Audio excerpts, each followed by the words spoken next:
Hi everybody, welcome to another episode of Take10, the daily art challenge in which I take 10 minutes of my day and actually draw something for myself.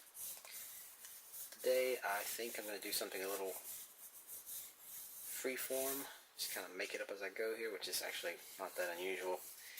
Been thinking about insects a lot today, so maybe something insecty.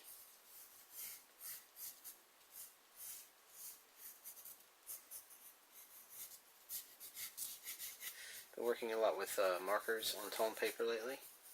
Thought I might continue with this, try to work on my tones, my ability to blend the markers. Something challenging. Try to do iridescence maybe, or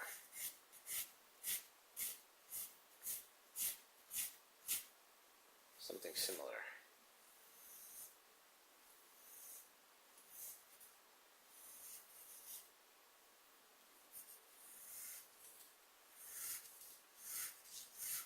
Today's New Year's Day, 2015. I'm not sure when this video is actually going to get posted because I've had some trouble technically lately. I'm uploading a video for yesterday now. Although it feels like the day before yesterday. I lose track of time when the holidays come through like this. Anyway, it took me 2 days to get the video 22 loaded, and video 23 is uploading right now. It looks like it might take another day. I'm not sure what the problem is, but I'm guessing that our internet connection is just really bad right now. But hey, since this is just sort of a challenge thing for me, it doesn't really matter.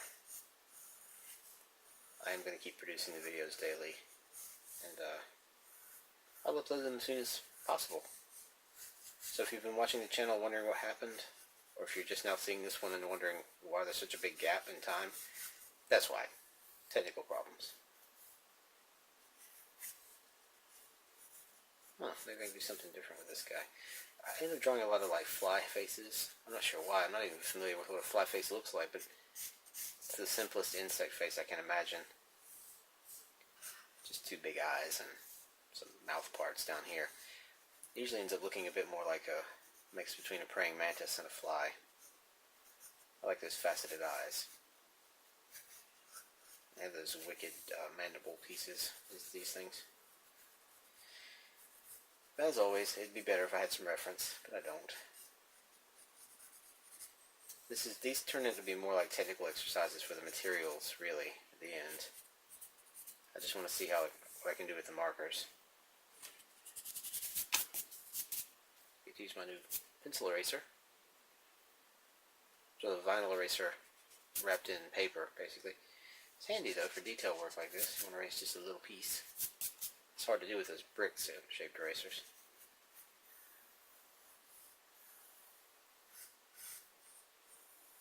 Kind of spacey. Today's inspirational artist of the day has nothing to do with this, necessarily. Sort of a lot to do with what I was talking about last time. Kind of where I get my inspiration conceptually. I mentioned Dali and the Surrealist last time. Something a little more contemporary and a little more germane to the kind of stuff I do. It's just absurdist cartoon humor. Today's inspirational artist of the day is a guy named Michael Kupperman. I hope I'm pronouncing that properly. He does these weird cartoon things, and they're collected in books called Tales Designed to Thrizzle. There are a few volumes of that.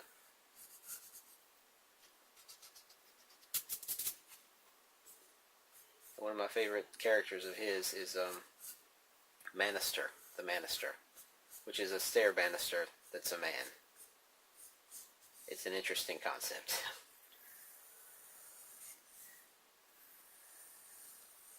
A similar but more restrained example of this kind of wackiness that I love is Ryan Browne, who did an indie comic that I found out about on Kickstarter and actually got picked up by Image right now, called God Hates Astronauts. That comic is so cool. It's like a superhero trope comic, but it's also insane, basically. It's hard to explain. If you took a lot of pop culture references and superhero tropes and kind of mixed them up in a blender. Threw in some liberal cursing and hysterical humor. You'd be close to what it is. It's just really strange, and it speaks to me. Well, the humor in it really speaks to me because it's the way I think too. I was really happy to see that on Kickstarter, and I was even happier to be able to take part in the production of it. I sponsor a lot of Kickstarter projects, mostly comics, because I like to see indie comics get made, and I find the best ideas are usually on Kickstarter, although there are a lot of really good indie comics out there right now. It feels good to help somebody make something, you know? But generally I just get the digital version or whatever it is because I live in Australia, as I've mentioned, and as you probably can guess, shipping to here is heinously expensive. But in the case of God Hates Astronauts, I bit the bullet and paid the extra money for shipping because I really wanted to have a giant copy of this thing signed by this guy. Ended up with a really cool hardcover edition of a book that I'm going to cherish for years, I'm sure. There are lots of other really cool projects on there too. I encourage anyone who's interested in learning about what's in the world of comics besides the things they see in the movies, which I love the movies. But there's a lot more out there that you may not be aware of. There's comics it's just like a renaissance now. There are comics for every type of taste and genre. It's almost like the way manga is in Japan. Less homogenized, of course, but you can find a manga for just about everything. There are mangas on wine tasting. The main character is like a wine taster, and he has to solve mysteries by tasting different wines and figuring out clues and things. It's bizarre, but that's just an example. There are tons of manga about sports, as you might imagine. Superhero stuff, a lot of science fiction, space stuff, big robot things, you know. But they're able to take the medium and make something for anybody. There's no such thing as a niche too small kind of audience for that sort of thing. And I'm glad that sort of thing's catching on in Western comics. I think Western comic creators need to embrace the variety available out there with audiences. And I'm really grateful that Kickstarter is giving these people a chance to be able to make their projects real. So although it is true you can make a comic for nearly no money, it takes forever, and it doesn't get seen by anybody. So if you want your comic to be seen by people, you kind of have to have some money. And you have to get it printed, you have to send it to go to shows, you have to pitch it, you have to do websites, you have to, promotion is not free, even though the media, internet might be. You've got to get the book in people's hands, And, yeah, webcomics are cool. I've been thinking about doing one for a while. That might be my 2015 thing, but it wouldn't be till mid-year I would even start it. So I want to have a huge buffer. You see how I am with time management. It'd be best if I had almost all the comic done before I decided to even begin to post it. But, again, limited audience. You can get some fanatical, devoted followers with a webcomic. But there are inherent limitations built into the audience in a webcomic. You're only going to get people who have time to go to a site. You're going to get people who are dedicated enough to go back and read something. I mean, yeah, the availability is very similar for a webcomic and a published comic that they buy because they can just throw it in their drawer or whatever, read it whenever they feel like it. The webcomic's always there, theoretically. So they can just go online and read it whenever, but I just don't think the audience for webcomics is ever going to be as big as the audience for a real thing, even if it's just a digital version. Being able to put something in someone's hands is hard to beat.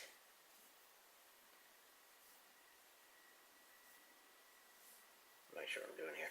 I'm thinking kind of like a sci-fi insect robot Borg kind of thing.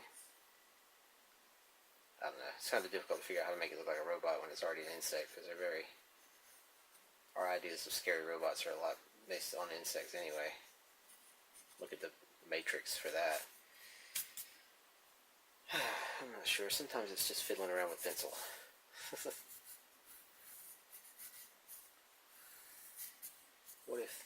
body was this. Case in point, you want to see a cool comic with some interesting craziness.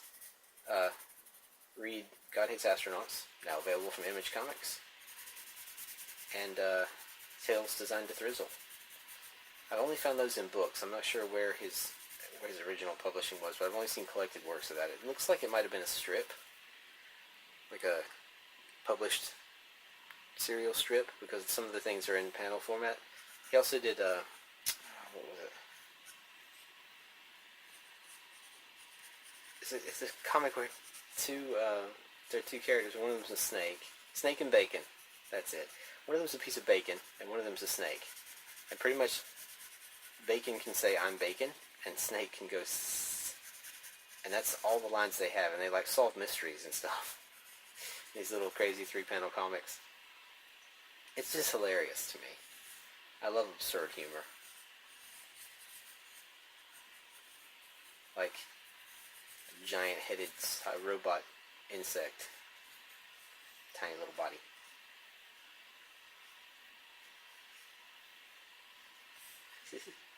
You get across this tiny little body by putting little bitty legs on it like this. Maybe it's because I was out in the out to the mountains of New South Wales today, visiting my girlfriend's family for the holidays, and we got to see some interesting birds and insects out there. She's big in insects anyway, so we always stop and look at the insects we see. I've been thinking about insects, I guess.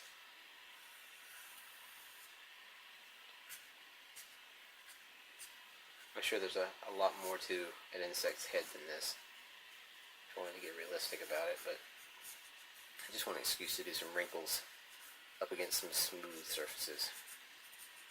I'm finding out what I love to do is texture, like of any definition. Doesn't matter how or why, just texture. I love drawing texture. In the old days, I really wanted to be a 3D artist for games, before I realized how much of that industry chews people up and spits them out. I wish I'd known then what I know now about what I like to draw and how I like to draw. I might have shot for texture artist. Because I could have had a lot of fun making things look real with just the texture. And they used to be in hugely high demand, but now that they have ways to do super high poly models and real-time lighting techniques and things in their games, texture artist is not that big a deal anymore.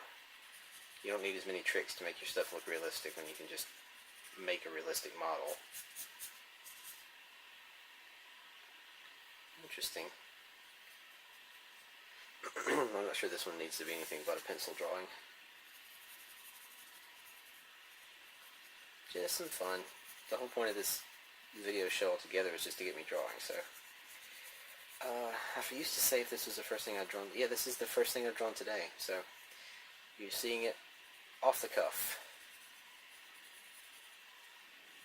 You're also seeing what it looks like when I don't warm up.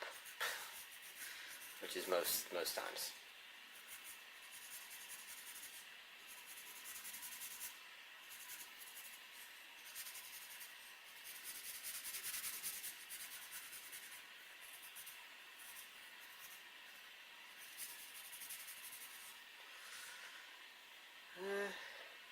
Kind of interesting, I guess. It's a little confusing through here.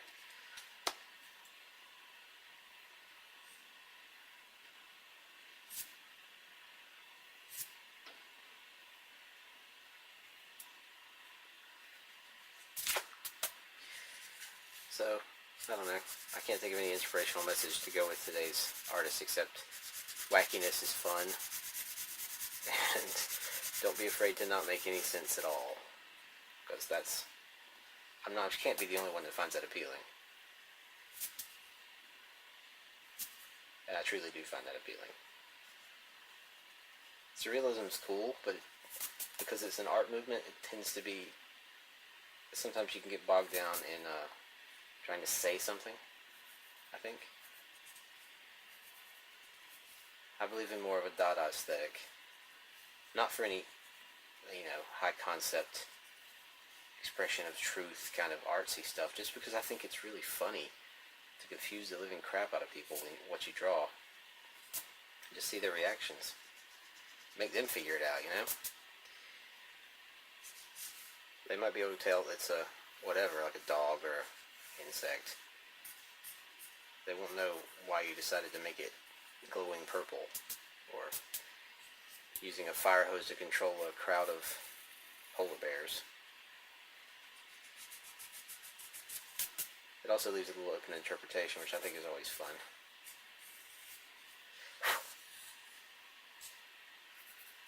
And if you're not very great at art like me, it's a good example to explain. You don't have to explain why you have mistakes. You're like, it's supposed to be like that. Just kidding. You always have to explain your mistakes, and you're always going to see them. If you're lucky, you'll see them before other people do, and you can try to fix them. If you're lucky. Eventually you'll get there. You just have to make enough mistakes that you start to recognize them.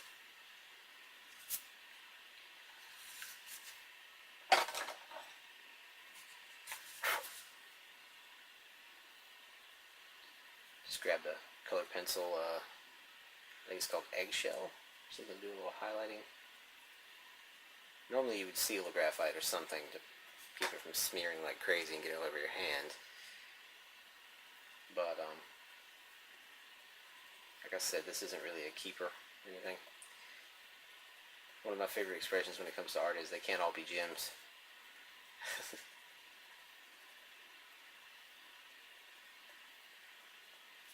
But it is important to keep your hands trained and to keep your mind trained.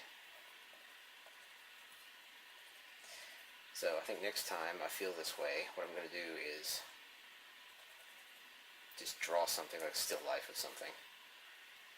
Practice on duplicating what I can see, so that when I get a good image in my mind, I'll be able to make it better. I spend too much time fixing things and correcting mistakes. I'm not going to get enough work done to get good if I don't start making fewer mistakes to begin with.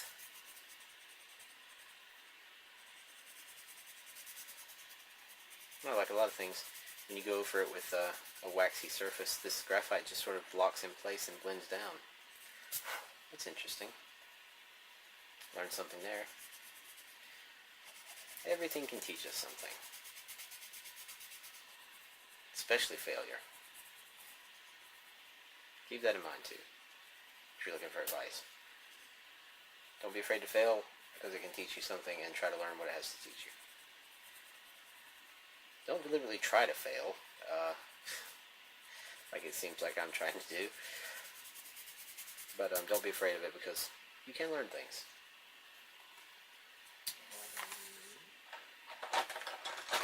Too much graphite over here. I'm smearing it badly.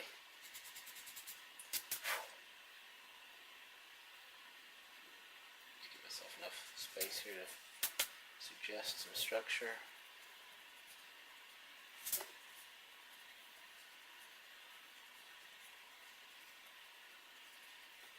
I like it better when it doesn't look quite so distinct.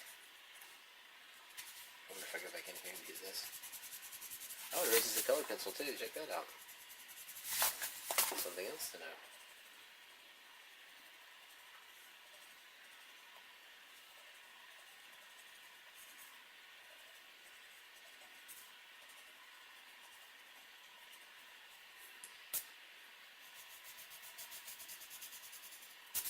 Anyway.